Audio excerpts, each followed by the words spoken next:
Innal hamdalillah nahmaduhu wa nasta'inuhu wa nastaghfiruh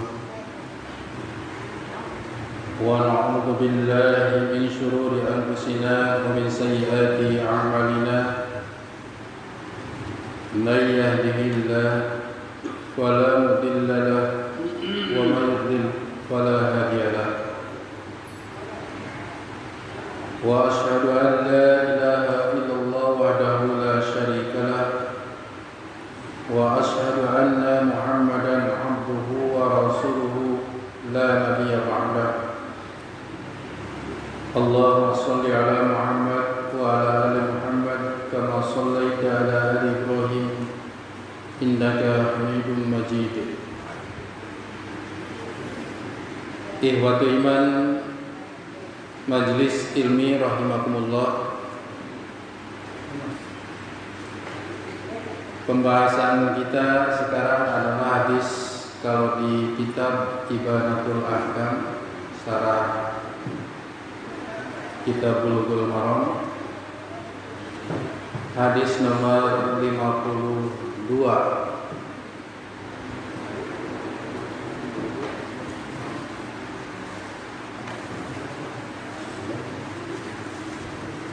Saya akan bacakan hadisnya. An Umar radhiyallahu anhu qala qala Rasulullah sallallahu alaihi wasallam ma minkum min ahadin yatawadda'a fayasbigul wudu'a thumma yaqulu asyhadu an la ilaha illallah wahdahu la syarika lah wa asyhadu anna Muhammadan abduhu wa rasuluhu illa futihat lahu abwabul jannati samaniyah.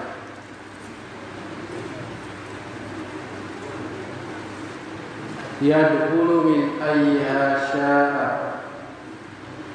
Akhrajahu Muslimun wa Tirmidzi wa zada Allahumma ij'alni minat tawwabina waj'alni minal mutatahhirin.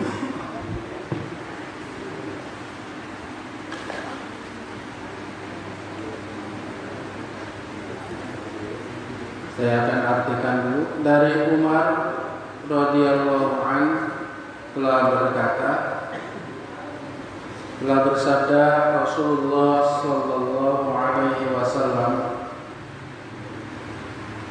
siapa saja di antara salah seorang dari kalian yang berwudu lalu menyempurnakan wudunya, kemudian membaca asyhadu an la ilaha illallah wahdahu la syarika lah wa asyhadu anna Muhammadan abduhu wa rasuluh, membaca dua kalimat syahadat, illa mutihat lahu, kecuali telah dibukakan baginya abwabul jannati samaniyah, pintu-pintu surga yang 8. Yadkhulu min ayyiha sya'a, yang akan dimasukinya dari mana saja yang ia mau, yang ia kehendaki. Dikeluarkan hadis ini oleh Imam Muslim, dan dalam Imam At-Tirmidzi, dalam Tirmidzi, Sunan Tirmidzi ada tambahan Allahumma ij'alni minat tawwabina waj'alni minal mutatahhirin. Ya Allah, jadikanlah aku dari orang-orang yang tawwabin, kembali taubat, waj'alni minal mutatahhirin, dan jadikanlah kami dari orang-orang yang bersih. Sebelum saya menjelaskan matan atau isi dari hadis yang diterima dari Umar, karena perlu kita ketahui dari sisi riwayat dalam kitab Ibanatul Ahkam dijelaskan bahwa Umar yang dimaksud dalam hadis ini adalah Umar bin Khattab bin Nufail al-Adwi Abu Hafsin Sanil Khulafa'ir Rasyidin. Umar bin Khattab adalah Umar bin Khattab, nama jelasnya, nama lengkapnya bin Nufail al-Adwi atau Abu Hafsin, bapaknya Hafsin, bapaknya Hafsah. Berarti Umar bin Khattab itu mertuanya Rasulullah Sallallahu Alaihi Wasallam, karena anaknya Umar yang bernama Hafsah dinikahi oleh Rasul. Berarti ada dua mertua Rasulullah sahabat yang dekat itu, yakni Abu Bakar, yang kedua Umar, dari khulafah yang 4 itu. Sementara yang dua lagi mantu, yakni Utsman bin Affan dan Ali bin Abi Thalib. Sanil Khulafa'ir Rasyidin, beliau adalah khalifah yang kedua, dan di antara 10 yang pernah diberi kabar gembira, 10 sahabat yang diberi kabar gembira bil jannah, masuk surga, sudah dijamin masuk surga. Dan orang yang pertama yang menamakan dipanggilannya dengan Amirul Mukminin, dipanggil Amirul Mukminin. Beliau meriwayatkan 539 hadis. Beliau disebutkan syahid pada tahun 23, yaitu ketika sedang sholat ditikam oleh Abu Lu'lu', yang sekarang oleh kalangan Syiah dieluk-elukkan sebagai pahlawan. Umur beliau 63 tahun dan dikebumikan di komplek Masjid Nabawi itu. Ada 3 kuburan di situ. Rasulullah, Abu Bakar, dan Umar. Itu periwayat hadis tersebut. Nah, dalam hadis ini Rasulullah Shallallahu Alaihi Wasallam menjelaskan mengenai keutamaan orang yang membaca 2 kalimat syahadat selesai wudu. Siapa saja di antara kalian, salah seorang di antara kalian yang berwudu,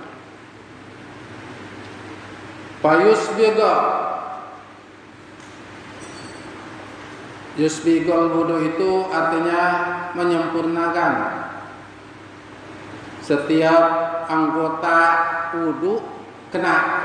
Karena pada hadis yang sebelumnya kita dijelaskan bahwa secara lengkap hadis yang panjang itu, tapi kalau dalam Bulughul Maram diambil yang simpelnya, lafaz yang simpelnya, kembali Fa'asin wudu agak, itu menunjukkan bahwa tidak sempurna wudunya atau belum sempurna wudunya, makanya disuruh untuk kembali berwudu.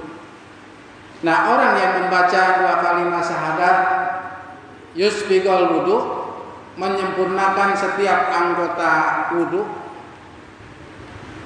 Bahkan dalam hadis yang telah lalu, gurran muhajjalin min asaril wudu, akan bercahaya bersinar dari bekas anggota wudu.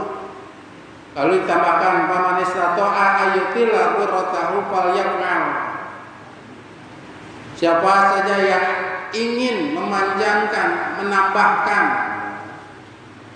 sinarannya silakan. Maksudnya jangan hanya sebatas ini, ditambahin sedikit supaya sempurna. Khawatir anggota wudhu ini tidak kebasuh. Ya terutama yusbigo, menyempurnakan wudhu itu biasanya dalam mencuci kaki. Seperti yang bulan-bulan yang lalu dijelaskan bahwa dalam sebagian anggota kakinya itu tidak kena. Kalau wajah, tangan biasanya karena di atas sempurna. Tapi kalau kaki biasanya apalagi di keran itu cukup beginikan atasnya. Padahal di sininya tidak kena atau di sela-sela jarinya. Makanya tangannya itu yuhallilu, mencelah-celahkan antara asabihi, di antara jari-jarinya.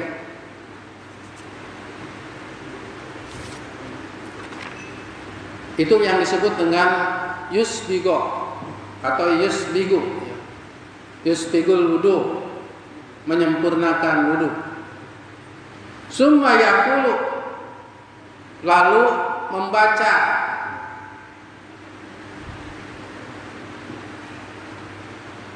Saya mau bertanya, 2 kalimat syahadat itu permohonan atau bukan?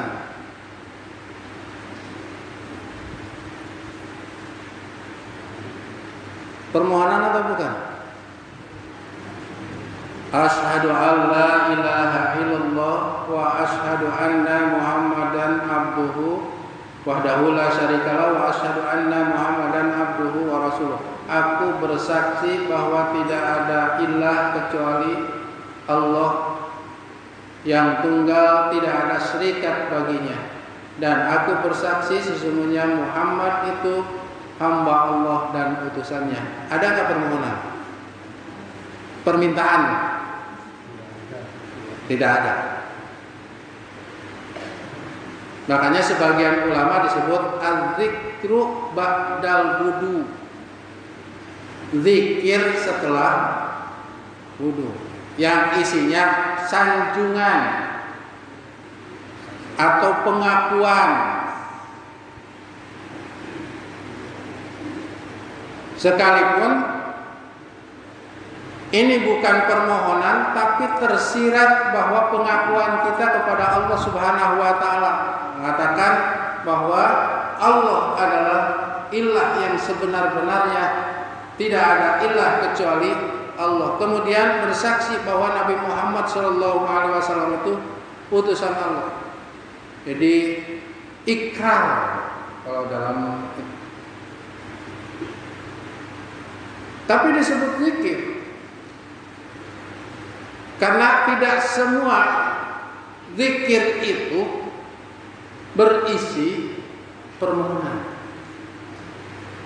permintaan. Tapi setiap permintaan adalah zikir. Membaca Al-Quran itu zikir, tapi bukan permohonan, permintaan. Sholat disebut zikir karena ada sanjungan kalimat-kalimat atau bacaan Al-Quran termasuk permintaan, karena memang doa bagian dari zikir. Jadi setiap permintaan zikir, artinya ketika kita memohon, meminta kepada Allah, berarti dia ingat kepada Allah.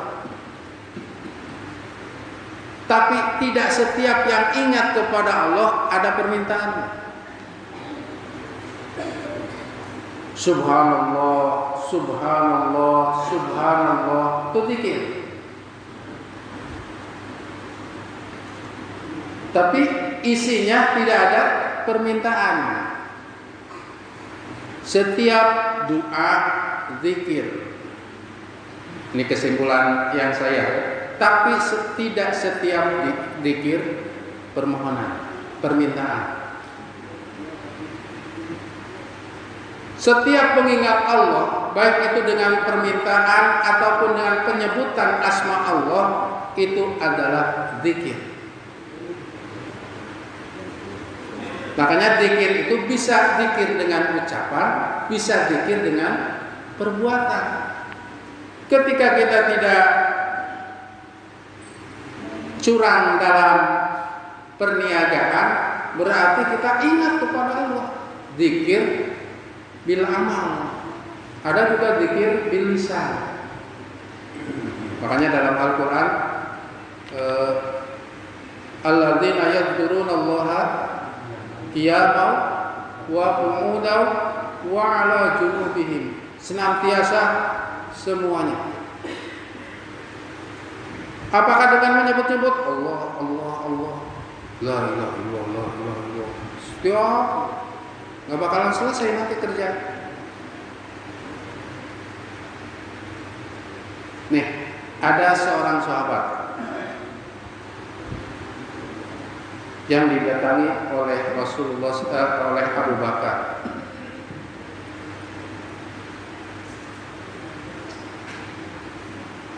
Itu sahabat mengatakan, saya sudah munafik. Saya sudah munafik. Namanya itu kalau tidak salah Handolah. Saya sudah munafik. Kata Abu Bakar, kenapa? Madza, apa yang kamu maksud? Kata Handolah, aku senantiasa mengingat Allah.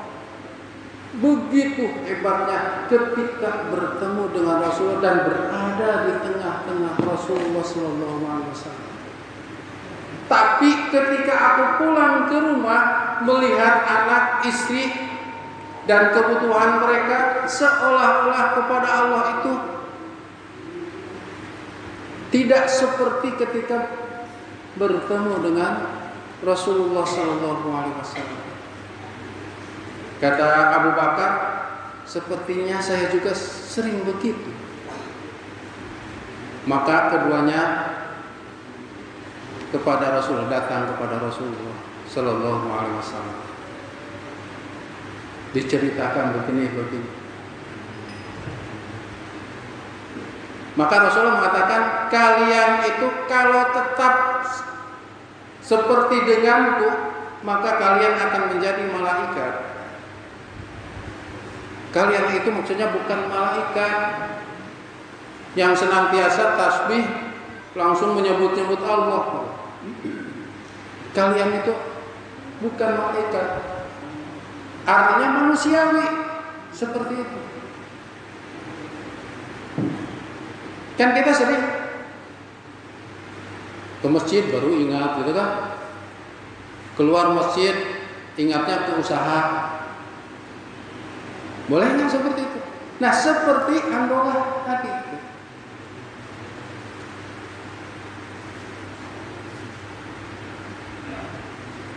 Kembali kepada masalah asyhadu an la ilaha illallah. Jadi ketika mengingat zikir kepada Allah dengan dua kalimat syahadat ini ada jaminan langsung dari Rasulullah Sallallahu Alaihi Wasallam. Coba perhatikan.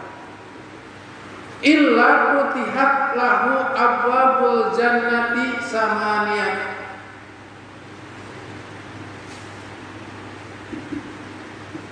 Kecuali akan dibukakan. Bahkan ini memakai fi'il madi. Putihan itu telah dibukakan bagi orang yang mengucapkan dua kalimat syahadat setelah wudu. Telah dibukakan baginya pintu surga yang 8. Ini juga menerangkan bahwa pintu surga itu 8 pintu, macam-macam. Kalau dalam sarah Bulughul Maram, di antara sarah Bulughul Maram yakni kitab Ibanatul Ahkam, di sini dijelaskan abwabul jannati samaniyah, babul iman wa babus shalah wa babus siyam atau babul royan wa babus shadaqah wa babul kadimin al-ghaid wa babul radin wa babul jihad wa babut taubah. 8. Jadi surga itu ada 8 pintu. Makanya kata Rasulullah dalam hadis lain, setiap pintu itu antara Mekah dan Misra. Setiap satu pintu itu lebarnya antara Mekah dan Mesir. Jadi luas. Kemudian dalam satu hadis Abu Bakar pernah bilang itu, adakah orang yang dipanggil dari tiap-tiap pintu? Kan Rasul menerangkan, man kana min ahli shadaqah fa babus shadaqah. Barang siapa yang ahli shadaqah, maka dia akan dipanggil dari pintu shadaqah. Ahli salat akan dipanggil dari pintu salat. Dijelaskan oleh dalam sarahnya bahwa yang dimaksud adalah shadaqah sunat, salat sunat, karena yang wajib itu sudah tentu. Jadi kewajiban, tapi kebiasaan menambah dengan sholat sunat, dengan shadaqah sunat, bukan zakat itu wajib. Kemudian siam juga sama, babur royan, yang dimaksud dalam hadis itu, dalam syarah Bukhari itu adalah minat tatawwu, dari yang sunat-sunat. Maka akan dipanggil bab jihad, yang ikut jihad, bab shadaqah, babul kadhimin al-ghaid, yang menahan amarah, babut taubah, pintu taubah. Sehingga Abu Bakar mengatakan, adakah orang yang dipanggil dari tiap-tiap pintu? Rasulullah tidak menyebut ada, tapi menyebut dengan salah satu ungkapan begini, mudah-mudahan salah satunya adalah engkau wahai Abu Bakar.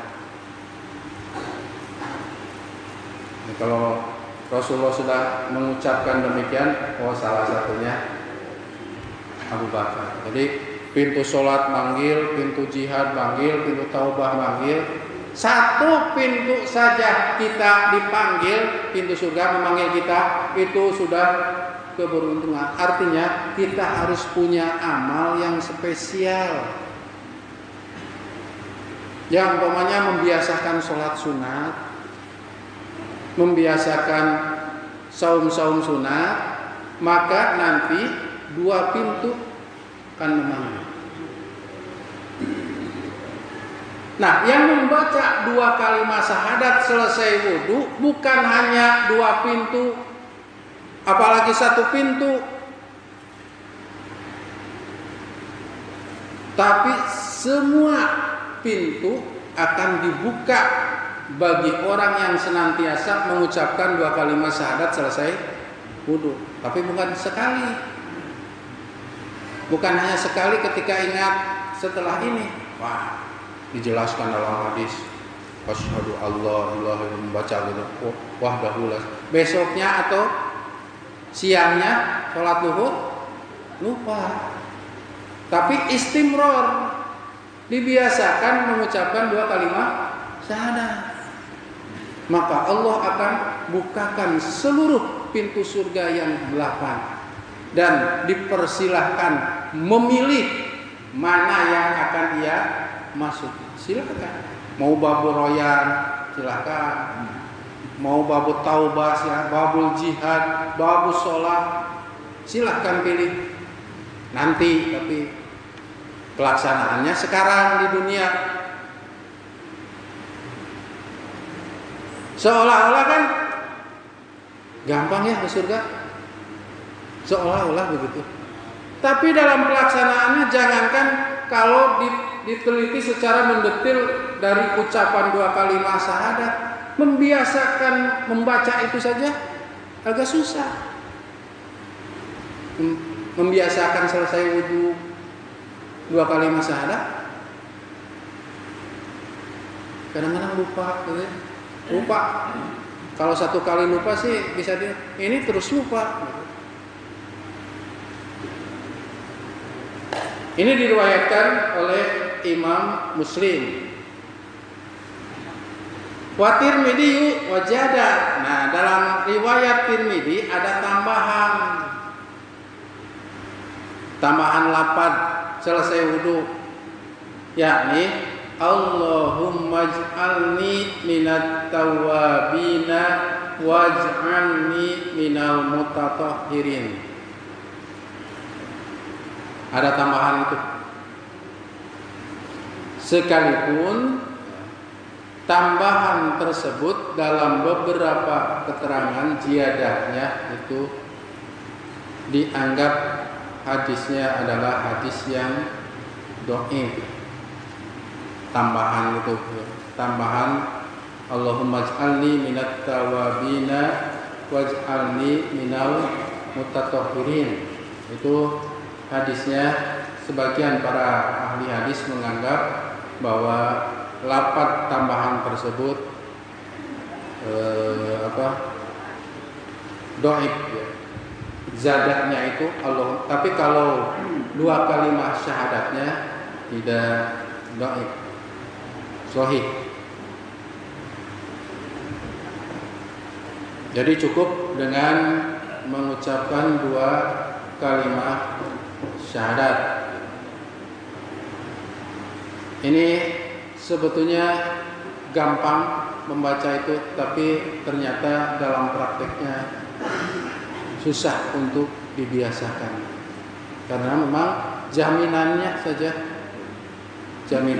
adalah pintu surga yang 8. Kenapa sampai di situ? Karena memang wudu itu syarat-syarat sahnya sholat. Di antara syarat sahnya sholat adalah wudu. Makanya yusbigo. Kalau yusbigo berarti benar-benar. Kalau benar-benar wudu berarti benar-benar ingin ibadah, melaksanakan sholat di antaranya. Karena disyariatkannya wudu itu adalah sholat sesuai dengan ayat Al-Quran, idza qumtum ilas sholati faghsilu wujuhakum, dan seterusnya.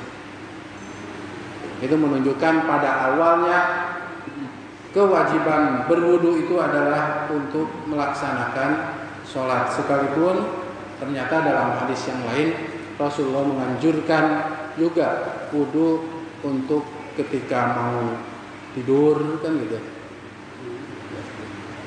atau ketika mau mengulang bagi suami istri, mengulang berjima disunatkan untuk berwudu terlebih dahulu. Bahkan salah satu di antara jaminan yang pernah saya sampaikan kepada salah seorang sahabat bernama Bilal bin Rabah adalah selesai bersuci, kemudian tentu saja dengan sempurna wudunya, kemudian dengan sholat syukrul wudu, karena wudu ini harus senantiasa dipunyai oleh kita. Kalau bisa jangan sampai jangan sampai batal. Kalau batal berwudu lagi. Jadi kondisi kita dalam keadaan suci. Itulah salah satu di antara orang yang dimusuhi oleh iblis. Jadi kita harus senang dimusuhi oleh iblis, karena iblis adalah salah satu musuh kita adalah iblis. Itu hadis nomor 52. Berarti selesai hadis dalam bab ini. Tinggal kita melanjut kepada babul mashil alal khuffain. Jadi kita nanti akan membahas tentang mengusap atas 2 khufnya, 2 sepatu atau terompah yang kita pakai. Ini ada bab khusus ya nanti.